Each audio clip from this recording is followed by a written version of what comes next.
All right, thank you very much, Dirk and Prakash, for the kind invitation to be here in New York. My job is to update you on the LEVANT-2 trial, which was completed about 5 years ago, so we'll update that. Here are my disclosures, which will not affect this talk. Well, I think as we look at a trial that's older, some background is important. This was the first true global pivotal DCB trial, a randomized trial. It was highly anticipated and run by a fairly small company. As many of us involved in the trial would say, I think it's one of the most rigorous randomized trials to date, designed not only to get DCB approval, but also to provide further insight into the conduct of SFA clinical trials. And as you'll see, it was one of the quickest enrolling trials of all time. What was the trial? Like most of the others we're going to hear, it was a prospective multi-center, single-blind, randomized controlled trial comparing the Lutonix drug-coated balloon to standard balloon angioplasty in the treatment of symptomatic obstructive femoral popliteal lesions. Here's a brief trial summary. Primary endpoints were both 1-year safety and primary endpoints. It was a global study at 55 sites, 476 patients randomized 2-to-1 in favor of drug-coated balloon. And they had long-term, lots of follow-up, both clinically and with duplex ultrasound, and then followed via phone calls out to 5 years. The international co-PIs were Dirk and Kenny Rosenfield. And again, it was started in July of 2011 and completed within 1 year, July of 2012. The primary endpoints were both a safety 1-year composite of freedom from all-come perioperative death or events related to the limb out to 1 year, and a primary 1-year efficacy of primary patency defined as freedom from TLR as well as duplex patency. This was a true Claudican trial. Lesions could be up to 15 centimeters in length. You couldn't have in-stent restenosis, and again, these were femoral popliteal lesions. Here was the study design. Appropriate patients were screened and consented. They were pre-dilated with a balloon size, one size smaller than that with which you thought you'd have your ultimate treatment. As long as you could get it less than 70% without a major dissection, you were enrolled. You can see that only 11 patients failed to qualify once the balloon was undertaken. Once you pass that, you're randomized 2-to-1 in favor of the drug-coated balloon and treated with the drug-coated balloon or standard balloon angioplasty and then followed carefully out to 1 year. I want to show you how quickly this enrolled, and for industry folks, this is almost never the case, where the actual enrollment far exceeded the projection. People were excited to be in this trial. Now, some things about the trial, about the rigor. There were extensive steps taken to blind and reduce bias from the trial.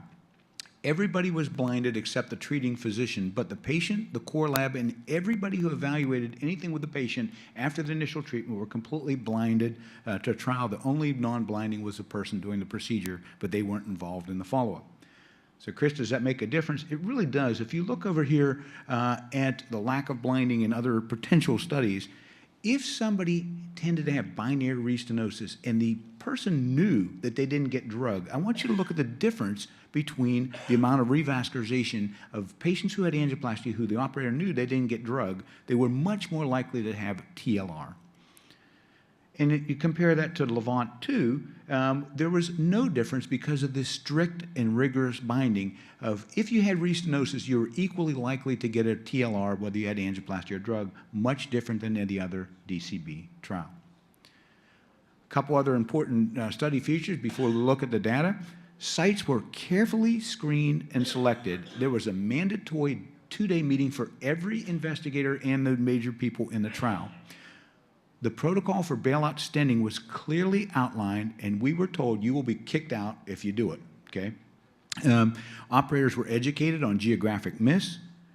Very importantly, the core lab got back to you within 24 hours with feedback, which is almost unparalleled. And again, we've seen the duplex results were blinded, so I didn't know as an investigator what the duplex showed. Bailout stenting was discouraged, but it was not considered a TLR or a failure in LEVANT-2. That's not the case in prior rigorous trials or pivotal trials.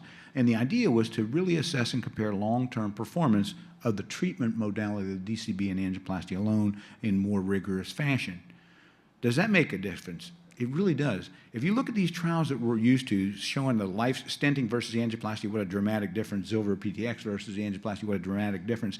Remember, they counted bailout stenting as a treatment failure, and that's where those results were so different. Same study, take out that exclusion if they got a stent, the difference is not so dramatic. All right, so here's the study. You can see the baseline demographics are evenly matched, and this is a claudicant trial with a fair number of diabetics. Importantly, these had 107 treatment length. Again, everything was equally matched. Look at the bottom circle on the red there. Notice that the operators were able to accept 23-24% residual stenosis, and the bailout stenting rate, although more in the angioplasty arm and not counted as a treatment failure, were still very low bailout stenting rates. So this is a true balloon trial. In that true balloon trial, here were the results. The primary patency, 73.5% for the Lutonix balloon compared to 56.8% for standard angioplasty, representing a 29-point overall improvement. In these blinded patients, there was also a significant clinical benefit. Both groups benefited, but the Lutonix benefited more. If you looked at improvement clinically and improvement in Rutherford class, again, both improved, but the Lutonix DCB in blinded patients improved more. What about safety? Equal safety. There was no safety issues with the DCB compared to standard balloon angioplasty. And if you looked at the secondary pre-specified endpoints, no major events in the DCB arm compared to standard PTA. Well, what insights can we glean from this? There are a few. One, if you looked on the left over here, for all comers, we know these results, but if you looked at the group that were treated appropriately with DCB as we know it now, at least 1.04 or more, the effect was much more dramatic in terms of improvement with DCB if you did it correctly with a larger balloon. In this trial, if you looked at the freedom from TLR, the dotted line is what we saw in the LEVANT 2 trial, compares very favorably with the stent TLR rates at 1 year. Some other insights gleaned. There's some factors that would contribute to good DCB technique, lower transit time, higher balloon inflation pressures, as we just mentioned, full WAMP apposition, longer inflations, and getting a better result. If you did that correctly in this Venn diagram and got 3 of those variables, your results were much better than the intention to treat overall comers. And if you did all 4 correctly, the primary patency was much higher at 92%, emphasizing the importance from the trial of good technique. That did not, doing those same things did not matter for the angioplasty arm, only for the DCB arm. What about 2-year data? At 2 years, there was a sustained benefit, 10.5% overall improvement in terms of primary patency at 24 months. And there was no safety difference at 24 months between the two. And even if you included the continued access registry, again, no major safety signals. At 2 years, they maintained a freedom from TLR benefits similar to those in the stent trials, as you see in the dotted green line for the Lutonix DCB patients at 2 years. Other insights from the LEVANT 2 and real-world registries, as well as continued access registries, as expected. The real-world, there were longer lesions with more lesions and more popliteal lesions.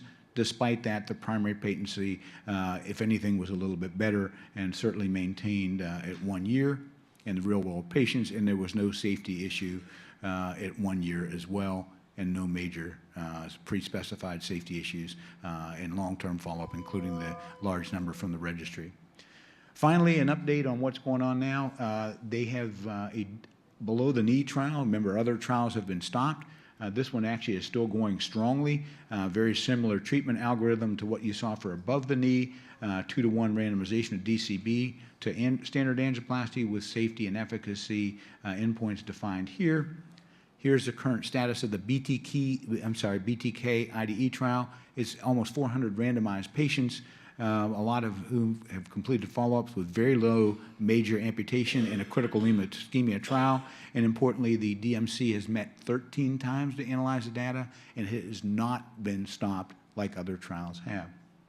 So the primary endpoint you see here, you can see that the study population, this is a high-risk cohort of CLI patients, diabetics and critical limb Rutherford 5+, and low event rates, and still meeting in there saying it's okay to continue.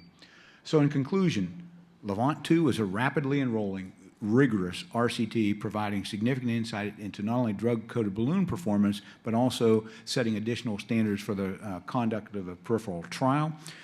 Compared to standard angioplasty, Lutonix is safe and equally safe and has improved efficacy, and DCB results appear to be even further improved if you use good DCP technique. And I'd like to thank you very much for your attention, and I'll say one last time, go Penguins.